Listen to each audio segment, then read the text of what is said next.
Now let's talk about a situation where your adversary just comes from behind, bear hugs you, and tackles you to the ground.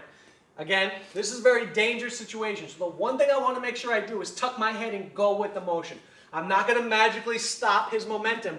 I'm going to have to protect myself on the way down and then start my defense from being on the ground. Now, there's many ways that I can end up. So however he tackles me and I end up, that's how I'm going to show you how to defend yourself. But regardless, I want to make sure that I use my striking techniques to defend myself and then get to a standing position so I can run away. So Mr. Joe comes by, he was tackling me, he's just going to do it. He tackles me, and we're going to actually have you, Mr. Joe, just tackle me and take me to the ground.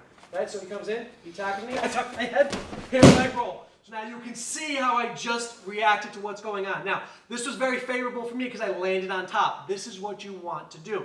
Now, as we'll learn in the next segment, I want to get a good position. So me laying like I'm on the beach on Mr. Joe is not going to be a good position for me.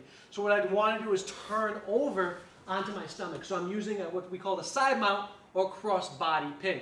Now from here, I'm starting to use my strikes to come in, my hammer fist here. I can throw my elbows here. I can also put my knee on him from this position, start throwing my strikes, and then run to safety. So let's run it again. Let's see what happens again. So he's coming in here. I don't know what's going on. I just tuck my head, bang, I just fall and roll. So we're in this position now. Okay, look, it's a little different now. So we know my snake has to start coming up here. I'm going to start to bridge up. So I'm laying on him. Then I'm going to start to throw my elbows. We know I'm not in a good position, so I'm going to flip like a little fish. Here I am. Now here's my strikes, here's my strikes, here's my strikes. What's my main objective? To get away. So I'm going to start to put my knee on him. If I have to palm him this way, I can. Push him there, and then run to safety.